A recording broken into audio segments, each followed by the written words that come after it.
You're listening to Women's Media Center Live with Robin Morgan.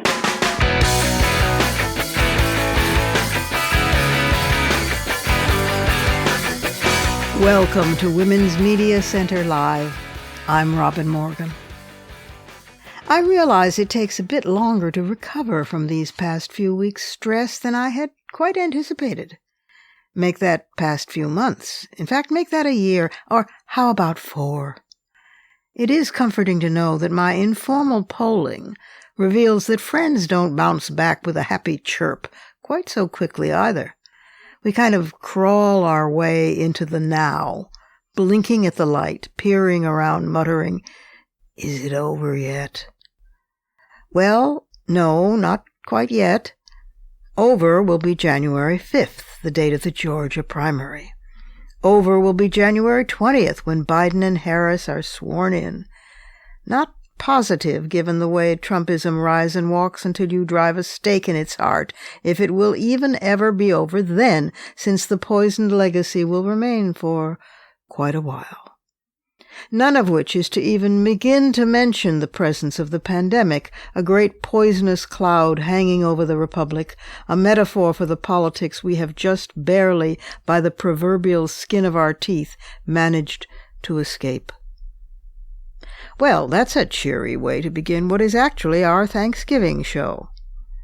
Truth is, not only are we grateful that Biden and Harris won and the people spoke, and so far we have not yet had Donald's nuclear holocaust visited on us, but we are also royally, righteously pissed off, as we were at Columbus Day, that most Americans regard Thanksgiving as a pig-out, stuff-yourself day that was totally supported by docile Indians sporting their feathers and bringing yams, corn, and wild turkeys to the pilgrims' table.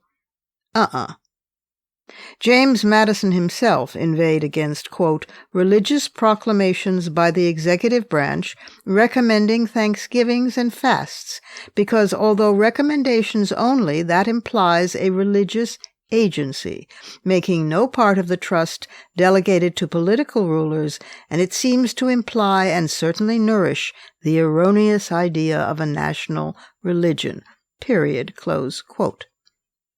Of course, Madison was a slaveholder, too. He was also the father of the Constitution. People, these things are really complicated. Anyway, we're going to return to a tradition of a few years ago, which was to devote the Columbus Day or Thanksgiving Day episodes to, how shall we put this delicately, the other side of the story, the indigenous side, the facts. My guest for today's conversation is my dear friend Rebecca Adamson, sister board member of the Women's Media Center, economist, activist, founder and former president of First Peoples Worldwide, the global indigenous peoples NGO. I think we're going to go down some pathways in American history not usually dealt with.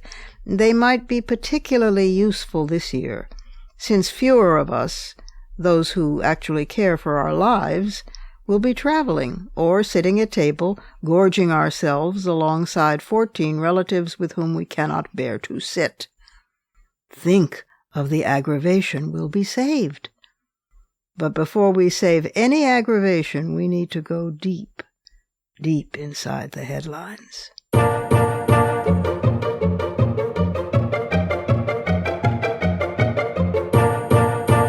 Remember the old rubric, a land without a people for a people without a land?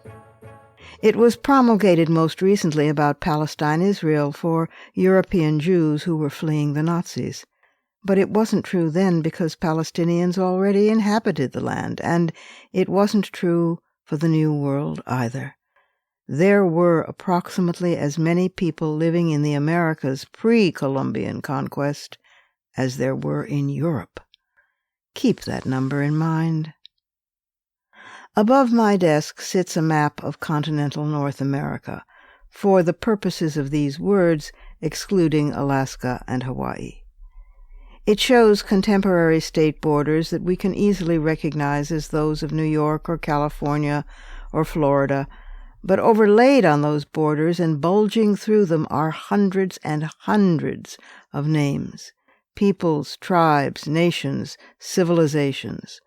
The ones we recognize easily, Comanche, Crow, Pawnee, Kiowa, Cree, Chickasaw, and uncountable numbers of lesser-known ones for whom our very geographies are named, the Ottawa, the Miami, the Biloxi, the Mobile.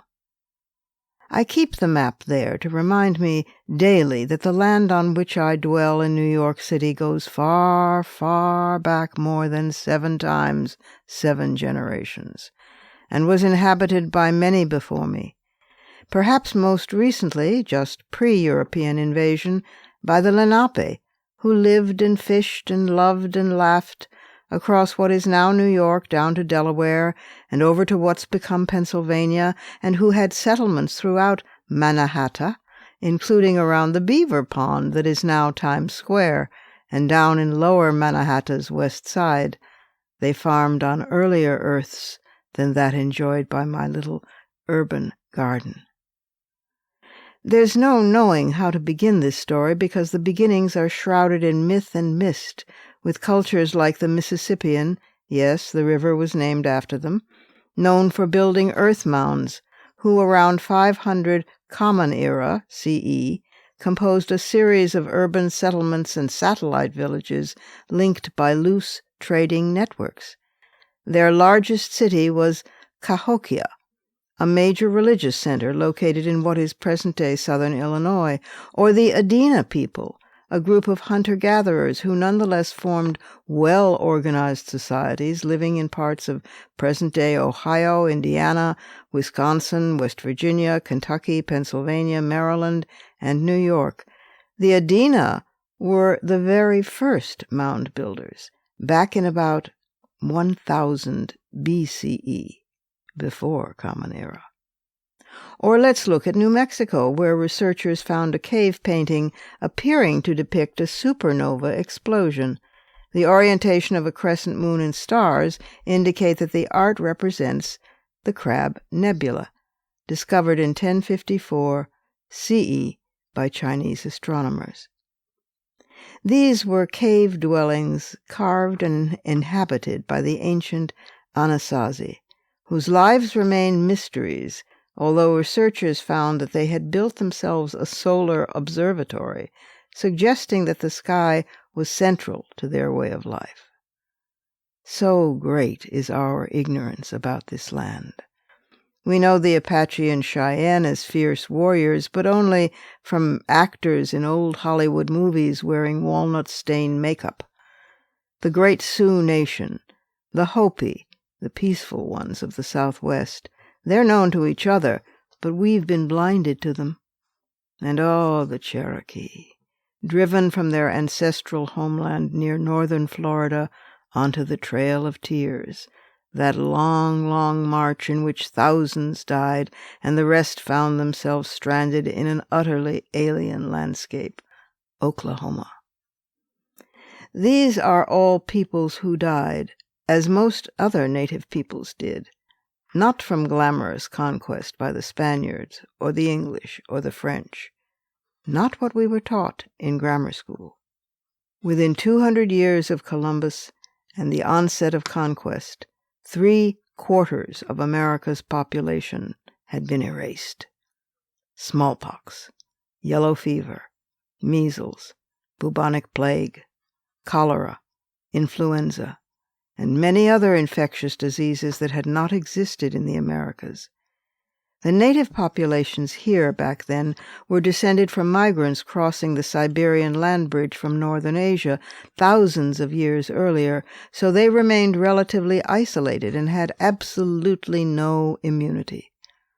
Although right now I'm focusing on North America, it should be noted as an aside that Hernán Cortés, with fewer than 600 men, conquered the entire Aztec Empire, which numbered in the millions, because of smallpox and measles.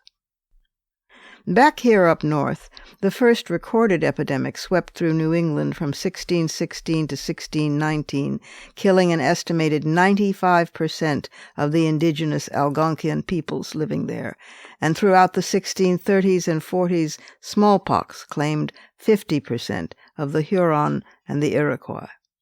The numbers boggle the mind. In 1738, nearly half the remaining Cherokees died during a smallpox epidemic. 2/3 of the Omahas perished after European expansion facilitated by the Louisiana Purchase, and historians estimate that nearly half the population between New Mexico and the Missouri River died of smallpox in that same era. As late as the 1820s, as many as 80% of the Columbia River area people died in a fever epidemic. By the time the Pilgrims arrived, as many as 90% of the Native Americans in New England had already perished from smallpox, and violence, forced displacement, and subjugation quite took care of the rest. So much for the jolly Thanksgiving feast. Indeed, John Winthrop, Massachusetts's first governor, wrote, quote, "The natives, they are near all dead of the smallpox, so the Lord has cleared our title to what we possess." Close quote. Distributing previously used by smallpox patients blankets to surrounding tribes, an early form of biological warfare, certainly helped the Lord to clear title, and it was imitated centuries later by the Rockefeller fortune as it moved into South America. The steep decline in the indigenous American population spurred European involvement in the West African slave trade because labor was needed. So one evil propagated another, but that's not the whole story. We cannot romanticize these earlier people who were, after all, human, which is the point, isn't it? Columbus may have been the first transatlantic human trafficker, but he wasn't the first to engage in slavery. Some indigenous peoples did.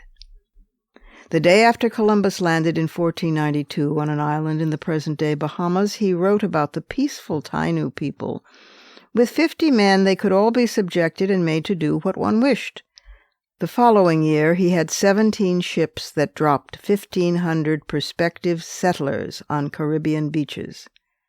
There was a demand for miners to dig for gold, and the Spaniards exploited human bondage forms already in existence. The Caribs of the Lesser Antilles, a more aggressive tribe, regularly raided the Tainus, using them as slaves.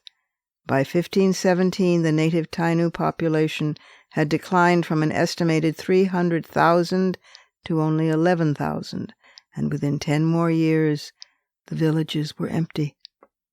Indigenous and European American slave systems evolved and innovated in response to each other. Silver mines opened in northern Mexico, and the demand for manpower increased. So Spanish and Indian slavers sent Pueblo and Comanche slaves to the mines and seized slaves from the defiant Chichimec of northern Mexico. We also know that throughout pre-Columbian America, underage and female captives from intertribal warfare were routinely turned into workers and remained indentured their entire lives.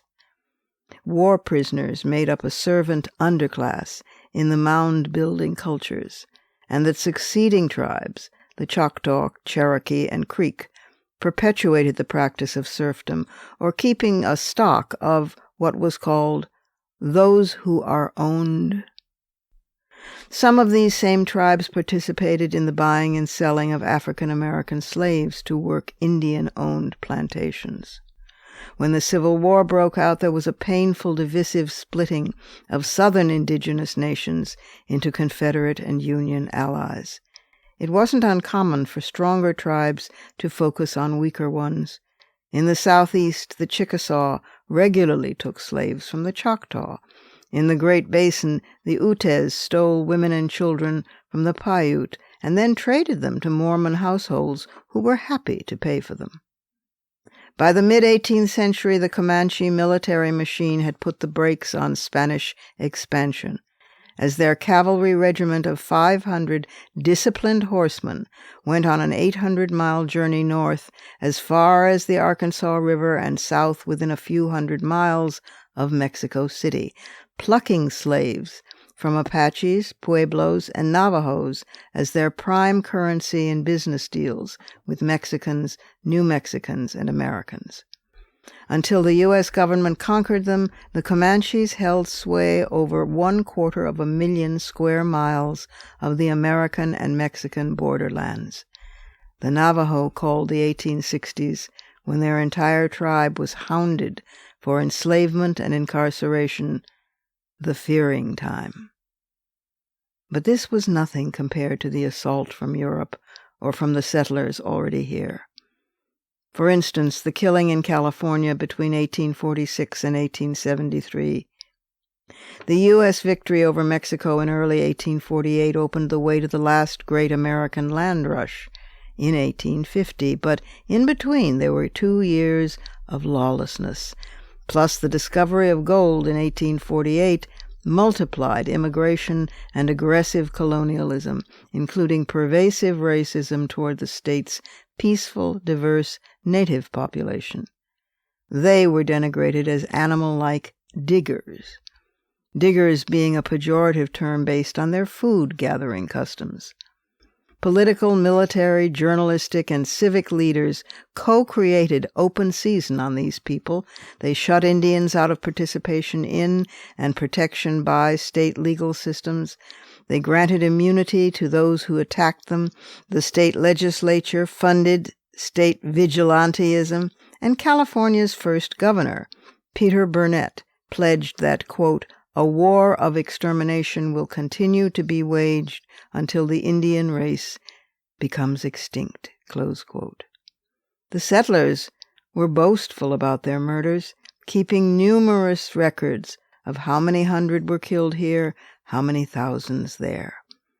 At the start of the gold rush, the Ute people had well over 3,000 members and were reduced to less than 200 by its end, while the Yukai people were practically wiped out. Of the estimated 80% decline in the Californian Indian population during these years, around 40% has been attributed to outright extermination killings alone. Yet each of these tribes and tribelets was an independent cultural world. Each was knit by strands of kinship and profound attachments to place, as well as by oral traditions passed from generation to generation. So the soil of this continent was blood-soaked not only with human bodies, but with entire world views. There's no time left here to address all the broken treaties.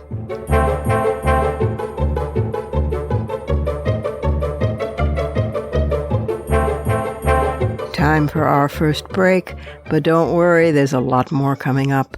Fighting words and the conversation with Rebecca Adamson, and because we'll need it after the headlines. Coming right up, we need to make a quick stop in the surrealism corner, don't we? Yeah.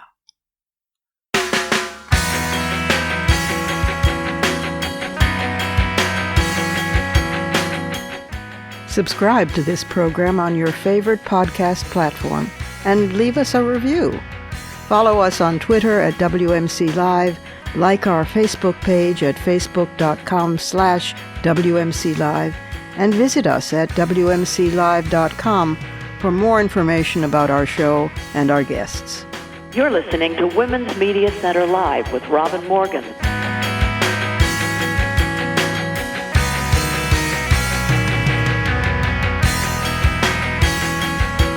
For any people to survive such repeated atrocities perpetrated against them, there has to be humor somewhere about. Maybe tricksters.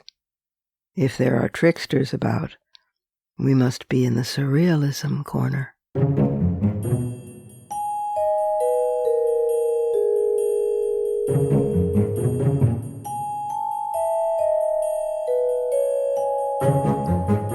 There are two great archetypal mythic figures in Indigenous legend and lore, the trickster and the Great Mother.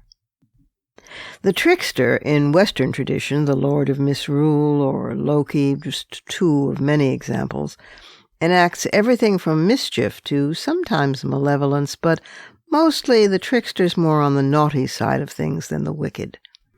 Native humor is the great key.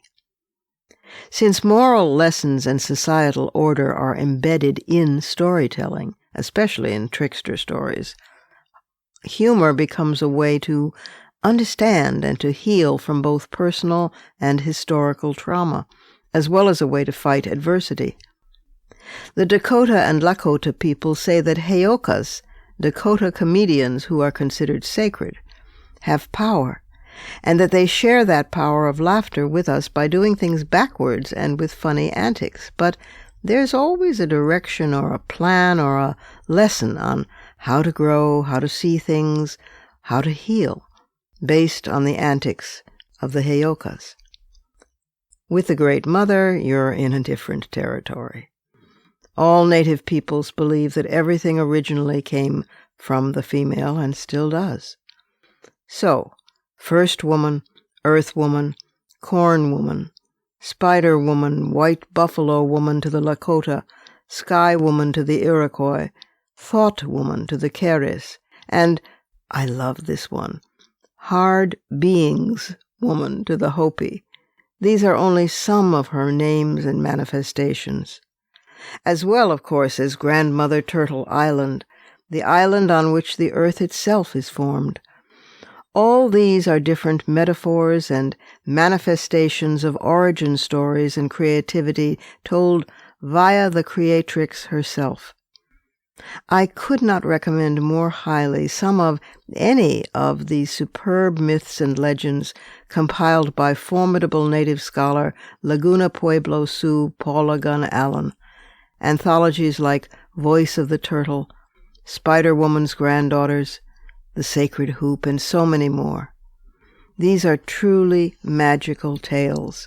They're also great for children and young people.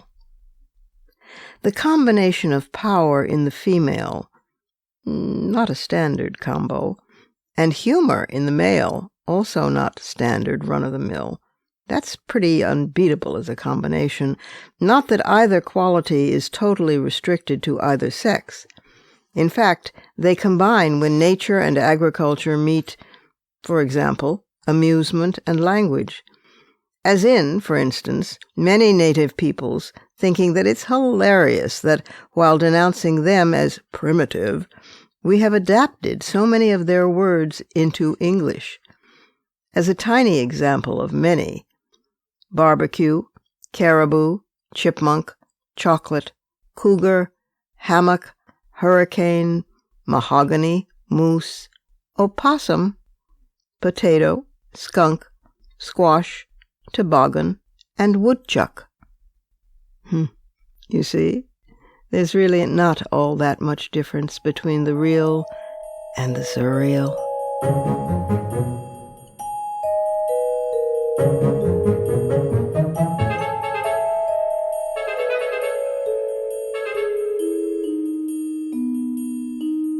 It's time for another short break, and if you're curious about maybe watching, Dances with Wolves over the Thanksgiving holiday, don't.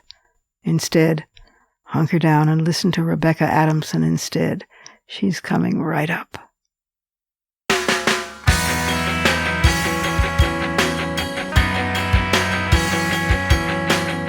The Women's Media Center, founded in 2005 by Jane Fonda, Gloria Steinem, and myself, is a progressive, nonpartisan, nonprofit organization working to make women visible and powerful in media. You can learn more about the WMC at womensmediacenter.com. You're listening to Women's Media Center Live with Robin Morgan.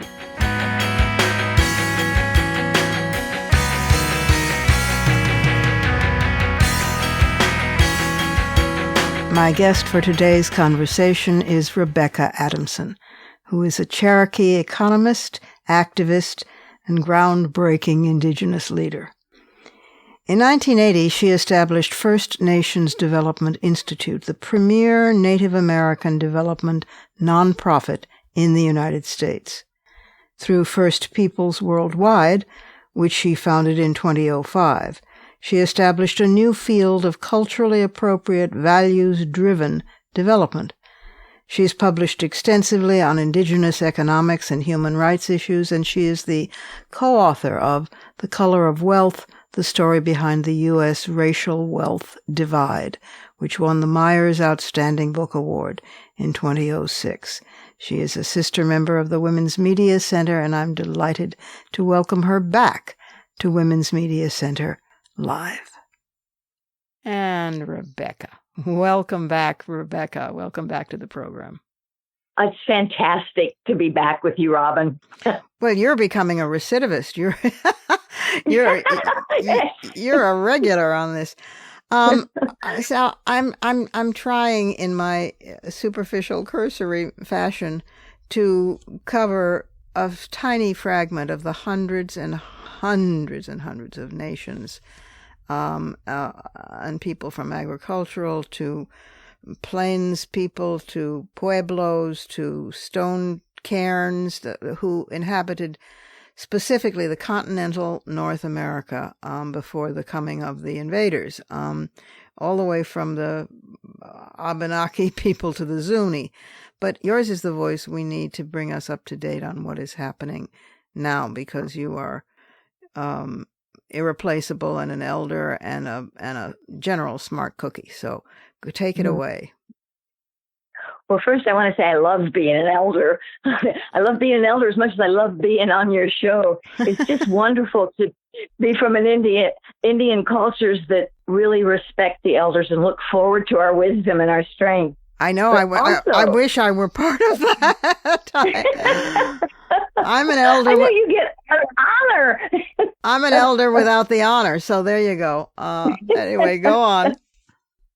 There's so many parts of our cultures across our communities that really would be valuable for Western civilization and in this country to really get to know and study. One of the things we're seeing in the voting is we're rebuilding our governments. We're rebuilding our governmental voices. And in this election, we had 14 Native Americans run for office in Congress. We had 6 of them win. This is the highest number we've ever had in Congress. Wow. So we feel really good about that. And then when we look at the role that Indian people played in this election, it's stunning. It's funny how, we were pivotal in Minnesota, North Carolina, Montana, and Alaska. And that's a large part because we were the blue dots throughout rural America. Yeah.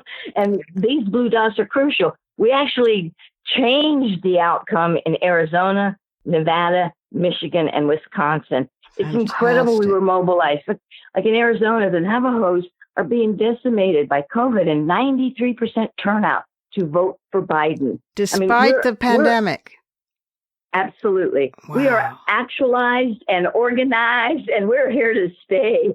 In fact, I would tell your listeners that there's Holly Cook Macaro is heading up the first Indigenous Peoples PAC. It's called 7Gen, and we expect to be around for a long time. We're really excited about the progress we've made there. The irony is, when CNN was putting the election graphics up to show the results, they had whites at 65%, Latino at 13%, blacks at 12%, Asians at 3%.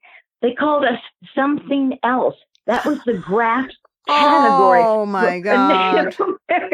We were just something else, and we're changing the outcome. Something else. We've got hashtag something else, t-shirts with something else. Indian humor exploded. I bet. However, it's insulting. Of course it's insulting. Here I am interviewing something else. This is ridiculous. After all this time.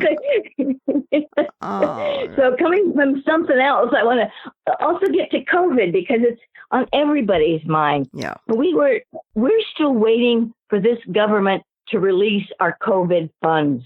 They have not released the tribal COVID relief funds. And now and the Treasury is holding it up. And the judges have ruled that there's no authority to withhold it. Here we are at the end of the year. We had 12,800 cases in Navajo, 596 deaths, and they're not only refusing to release our COVID relief, they're cutting the Indian Health Service budgets now and closing the clinics in these rural areas where it's all we have for healthcare. It's phenomenal, the direct attack on Indian people. Yeah, it's full frontal. Going without precedent. Yeah, it's a full frontal attack. South Dakota can't, and then they come in.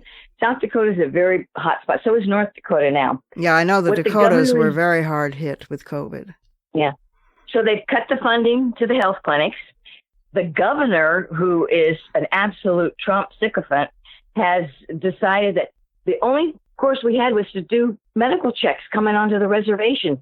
She's taken it all the way to the Supreme Court to prohibit us from stopping interstate commerce when it's not interstate. It happens to be the road that goes through the reservations. We can't even do medical checks to see who's coming onto our reservations with COVID now. My God. Because if we're in a red state, it's almost, it's like the smallpox blankets all over It again. is. It really is the distribution of death. Yeah. It is incredible. My God.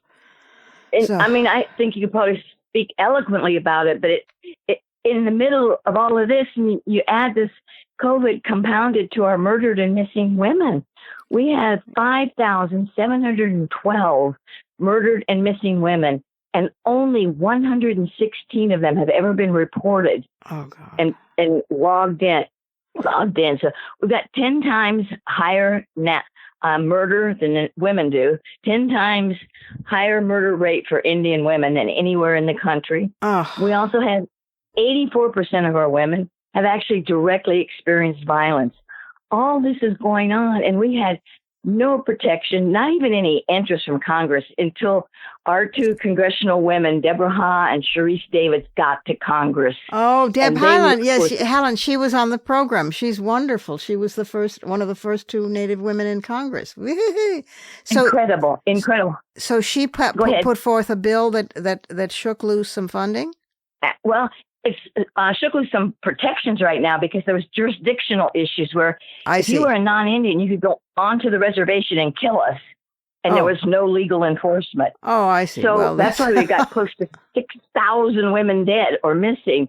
And now under the Savannah Act, which was actually tragically a result of a murder of Savannah LaFontaine in Fargo, North Dakota. She was 8 months pregnant. She was taken from her apartment. She was killed and her baby was cut out and left in the gutter. Oh, my God. So from that experience, Deborah was able to get the attention of her colleagues, Deborah and Sharice. And I have to say, though, both parties actually worked on this. I think the story was so horrific that it even got the attention. The women in both parties really did come together around this.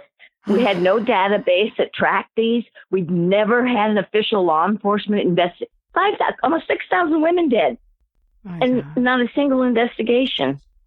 So there's so many things going on in Rebecca, Indian country. How, given all that has happened over the 200-plus year history of this country, given all that's recently happened, given all that's happening now, how do you, as an elder, how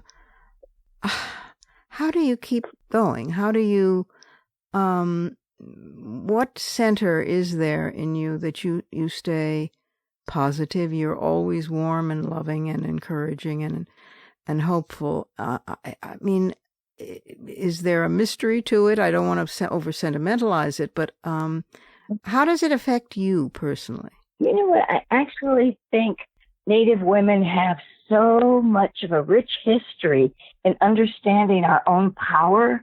I mean, I wish I could share it with women everywhere, Robin. We are brought up to be assumed as ourselves as leaders. Yes. We are taught there's a power, a female power, that it's our duty, responsibility, and obligation to bring forth into the world. So there's a spiritual connection that can't be broken for Native women in understanding this tie to the matriarchy and the keepers of life. The gateways to life is the power that women have. And so it's a culture that really really focuses on that. And then you have a spirituality that keeps your feet grounded, and it's an outdoor understanding of you're connected to everything. You get your strength back from all of that. And then, as I said earlier, you're supported more because people respect older women. There's a real support out there.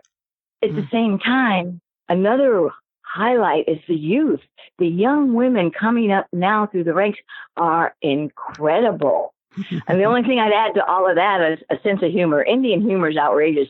This whole thing about something else took off like a comet through Indian country with the hashtag something else. I mean, our humor many times has been what saves us. It's another form of, or it's the original form of gallows humor or ghetto humor, Jewish humor. I mean, where you take the most bleak imaginable thing and you turn it into irony and you turn it into wit, and then you add in the spiritual dimension and the strength, and it makes for power. Rebecca, you're wonderful. Thank you so much. Thank you for being with us. Thank you for updating us on the vote, on COVID, on the missing women, or at least there's a tiny bit of good news on the latter. And I guess we'll just continue to try to learn from you and hang in there, I guess it's stay tuned for something else. That's a wonderful way to end it. Yeah. Thank you very much, Rebecca Adamson, for something else.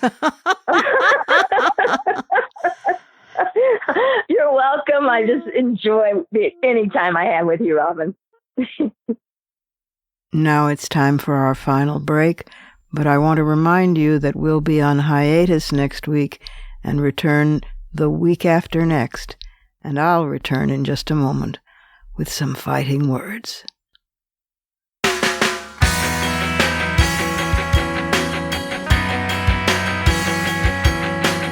For the smartest talk about news, politics, sex, books, religion, race, and more, it's Women's Media Center Live with Robin Morgan. Audacious, witty, provocative, informative, and fun. It's Women's Media Center Live with Robin Morgan. Talk radio with a brain. Historical fact can be fighting words.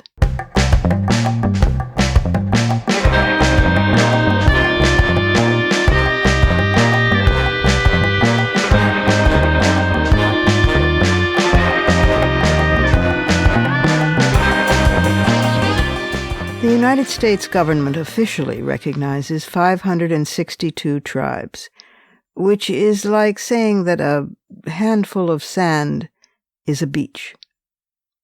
Major tribes are comprised of larger culture areas that include other groups.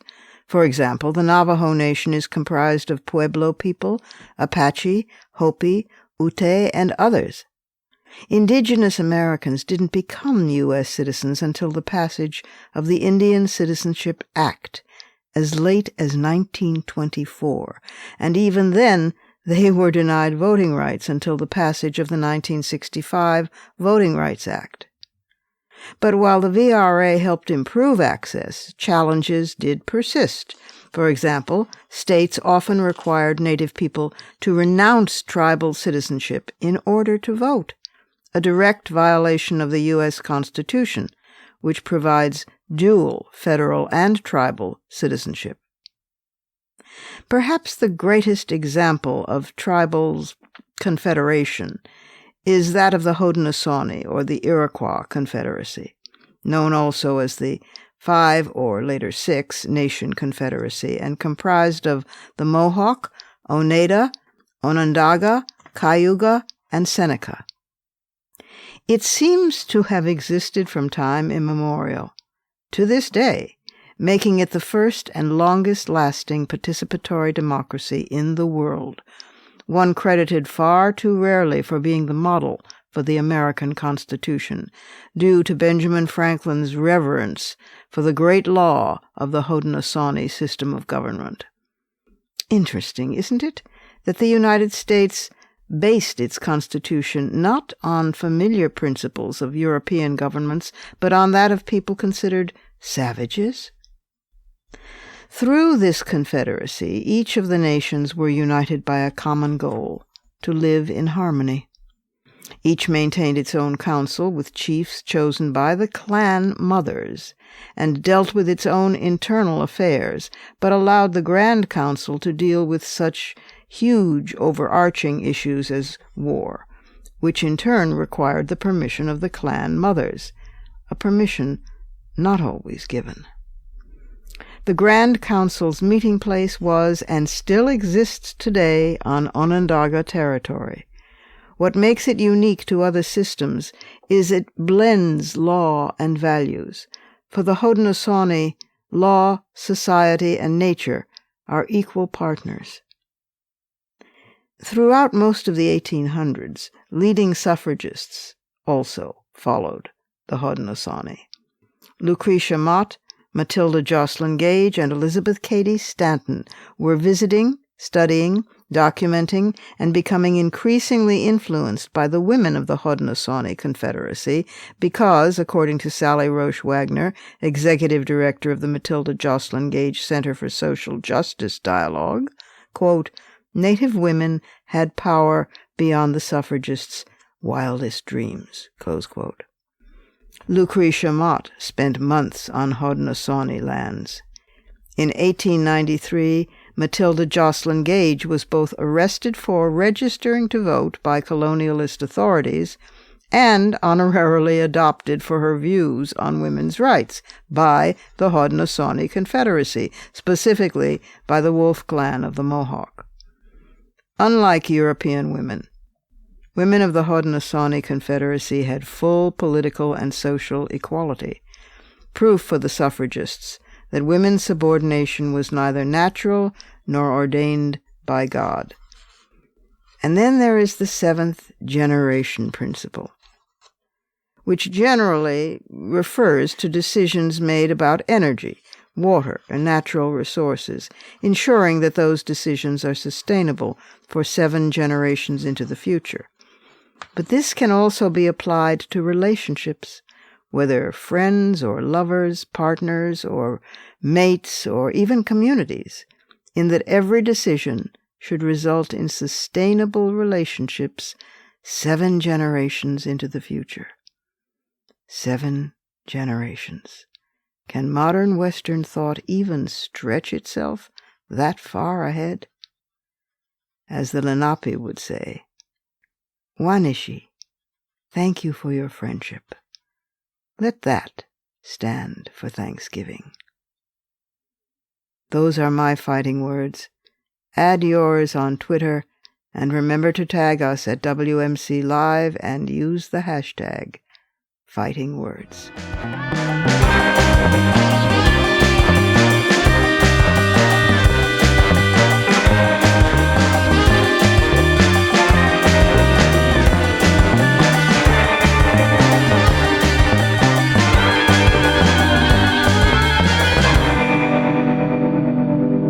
And that's our show for this week. You can follow me on Twitter, Facebook, and now Instagram at @TheRobinMorgan, and you can check out my blog at robinmorgan.net and find my latest book of poems, Dark Matter, and my brand new novel, Parallax, wherever books are sold. Opinions expressed on this program do not necessarily represent the Women's Media Center. Here's the family for Women's Media Center Live. Executive producer as well as founding and sustaining sponsor, Regina K. Scully. WMC president and co-executive producer of this program, Julie Burton. I'm Robin Morgan, your producer and host. Thank you for being with us. Join us again next time on Women's Media Center Live.